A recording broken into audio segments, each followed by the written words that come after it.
Hello, everyone, and welcome to the Business Talk with myself. I am Tolo, the inimitable one, Mutaung, and this is where we have conversations with different entrepreneurs to learn about their products, to learn about their journey in business, and also to learn how they have been able to ensure that they run their businesses in a sustainable way. Because as we know, that is a challenge for many businesses in South Africa, which unfortunately, others don't even make to the mark of 3 years. So we're recording from Dreamstream Studios, which is a hub for creatives. Dreamstream offers everything you need to create your own online channel, live stream to multiple platforms, enable hybrid live link ups, and also host studio-based streams and enjoy video on-demand services as well. So check them out on all social media platforms. They are a Dreamstream. And moving now to today, I am joined by Tshoarelo Machabaphala, who is the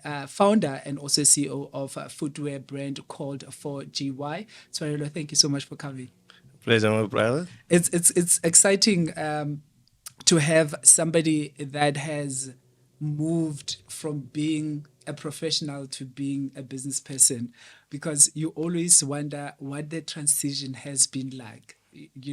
But before we get there, just an overview of who Tshoarelo is. Like Tshoarelo is just a simple guy. Grew up in the villages, and obviously, having a lot of dreams. Went into mining. From mining, then we started a footwear brand, called 4G Footwear, as people call it, 4GY. See, I got it wrong. No, it's not wrong. Like, most people like calling it 4GY. It's actually 4G from forgiveness. Okay. Yeah, it's actually forgiveness footwear. Yeah.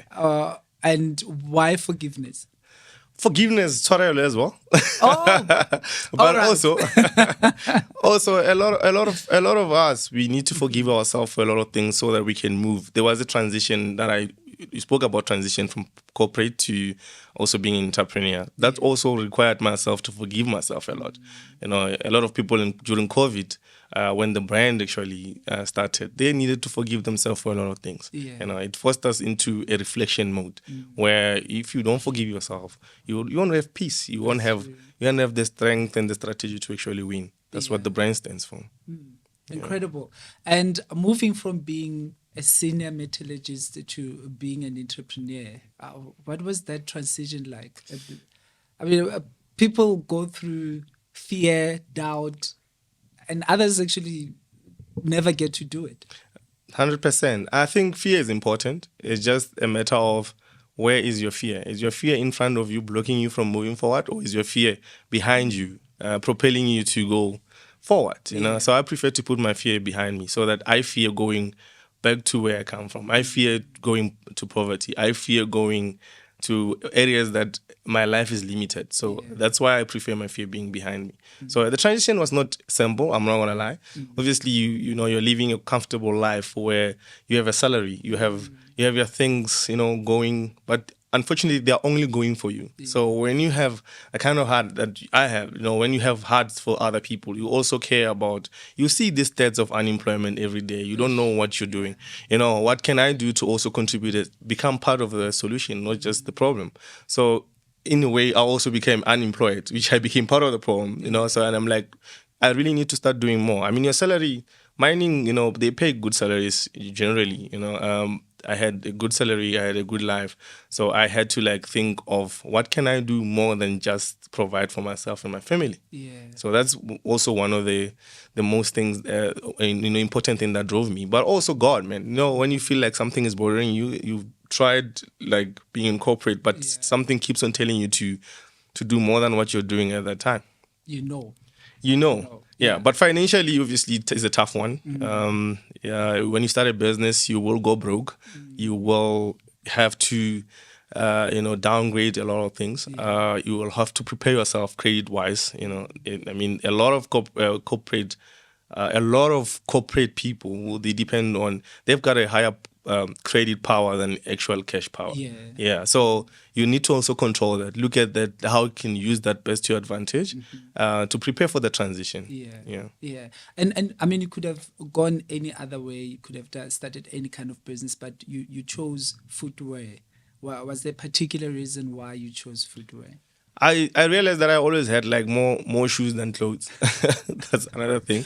But I also liked the process of making shoes because I didn't feel like I'm living my professional life. Because Okay.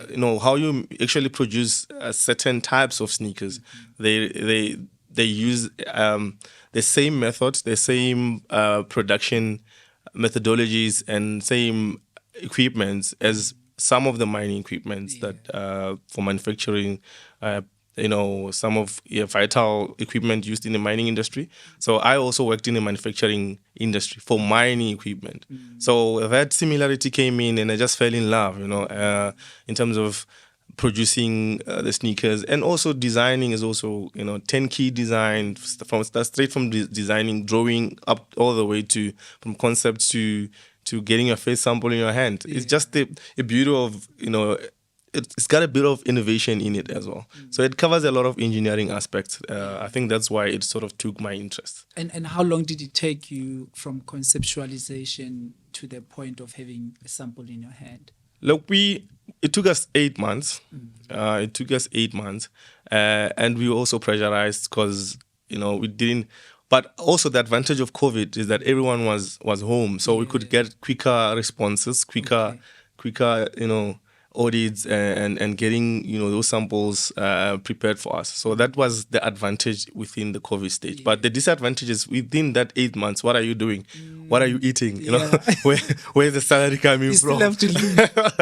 You know what I'm saying? So there's obviously up and a downside to it. But 8 months before we could actually get our first products. We got our first sample 6 months later. 8 months, that's when we could go sales. Yeah. And when you had it in your hand for the first time, how did that feel like? Yes. I wish I could describe the feeling. It was amazing feeling. It was an amazing feeling, a feeling filled with dreams and hopes and aspirations. Like I just felt a wave of possibilities coming through. It was a beautiful moment. Actually, and looking at one of the designs, this is the first design that I actually did. Which one? This one? Yeah, that's the design that we started with. So it was a beautiful moment, and also it shows the amount of it's sort of work versus reward kind of feeling. So you've been working on something, now you actually see it coming to life. So it's just a beautiful moment. That's part of the I think fulfilling moments, because then you realize that okay, now the dream is unfolding in a direction 100%. That I want. Do you feel that you were fully prepared to be in business? I don't think so. I don't think you could ever say I'm fully prepared, because the nature of business, it comes with different challenges, and some of the challenges are outside factors. So that you could prepare as much as you want, but you will not anticipate certain things that will happen. And I also am a firm believer that if you stop in the storm to prepare, you will have to face the consequences of that storm. Everything that the storm has to offer, you'll face it. But if you keep on pushing within the storm, you'll end up becoming stronger and getting to find your feet and what you need to do. So in short, I'm saying I prepared as much as I was able to anticipate. But on a daily basis, you learn and you grow and you keep on exposing yourself to a better and audience, and you surround yourself with the right people. You read a lot and you learn. Trial and error is not one of the best methods to do things in life, but is one of the most commonly used. So some things are trial and error as well. So we learn from that. And I think we learn the most from it. Yes, and also an important part of this whole thing is that if you don't start, you will never have to look. You'll never find out. You'll never know what could have been if you don't. I think the most important thing, takeaway, is just start. And then a lot of things you will learn as time grows, even if you prepare as much as you want. I mean, there's a few people that get 100% from exams, and then they prepare for a reason. That's true. That's true. And the common challenge for all businesses is lack of enough resources, particularly financial resources, right? For you, what were... DreamStream, a place to create yourself. Record video, music, and podcasts in our full-service studio.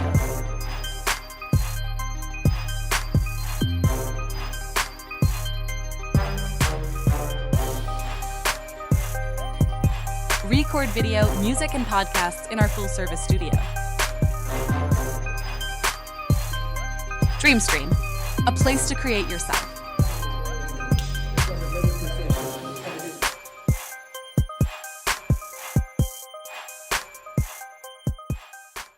Or what are some of the things that you think of that were most challenges that were not financial, issues?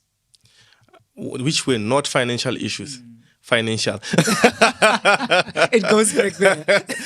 Look, I think financial, you can take it out. I mean, Yeah. you're going to have to put it there because a lot of things need finances, to be honest. But also, we had challenges because some of the factories are far. Some of the IP, it's at risk. Some stuff that you cannot protect, and there's so many challenges that go with producing a sneaker, but not just financial as well, but also your plan has financial implication. You want to grow, you want to open stores, you want to employ people, you want to have more impact on solving the problem you started with, which is unemployment, and making sure that you create a platform where people can practice their skills as well. So that requires money. Yeah. It's just a matter of how you're gonna generate this income to get to a certain point, because I mean, it's either you're going to get a loan, you're going to get an investment, or you're going to make sales and make sure that you grow. So yeah, I mean, a lot of problems will be taken away from you if you have the muscle, but that doesn't mean that if you don't have the muscle you have to stop. You have to start with what you have to get to where you want to get to. Okay. Yeah. So then take us through the journey of now you have the first product in your hand, until you got it out into the market when you launched. Yeah, that's that is the story for a whole day. But yeah, basically it's just essentially make sure you prepare, make sure you get your marketing plan in place, make sure that you know how you're gonna get your product distributions and so forth, and don't forget to code and cost things. Don't undercost things. Don't miscalculate. Product analysis and overheads as well. Make sure that you have a plan. Even if that plan is not 100%, but have a plan. At least fail on a plan or fail to plan. Yeah. Then you'll know that if I start now, I've got a product in a few months, this product, I'm going to distribute it on social media. What is my marketing mix? What is my 7 Ps? If you've got the product, now you sorted 1 P. There's still 6 Ps to look at. Look at your marketing mix, get your marketing mix sorted. And I think, you're giving your product a fair chance to survive in the market. Because the market is not friendly. The market is not it's not your friend. You need to really do justice to get your product properly, presented. And what do you mean when you say the market is not friendly? Because you're not alone. That's what I mean. You're not alone. There's other products for the same money. There's other products the same with similar quality. So you can't just base your sales on just I've got a quality product. You really need to have competitive advantage. You have to have something extra that will make people want to buy your product. Yeah. And take us through your sneakers that you have here, and maybe just a story behind the design. The design. So basically, this is our first offering. Yeah. This was the lead edition. So the design, the concept behind was mostly comfort. Have a very comfortable shoe that. You don't want to take off, and we've seen that happening. A lot of customers buy it and they abuse it. They're like, hey, this thing's too comfortable to take off. And then with the Mobita Vita, it's called Mobita Vita, which means a good life. Okay. It's just for it was a summer offering for just relaxation, easy wear, tracksuits, different styling. And these two, Legacy 1 and 2, this is our new products. These are more like, we wanted to have something to wear with, casuals, looking all nice and Great. fancy. Yeah. Yeah. So also is also looking at, what the customers want and what the customers are saying. Also be customer centric. Also offer what the customer really wants, and also not forgetting our design language as well. Incredible. And how were they received, if you have to compare them in terms of the customer needs? Not necessarily that this one did better than this. In terms of what customers needs when you check what you're providing, and perhaps the feedback that you also get.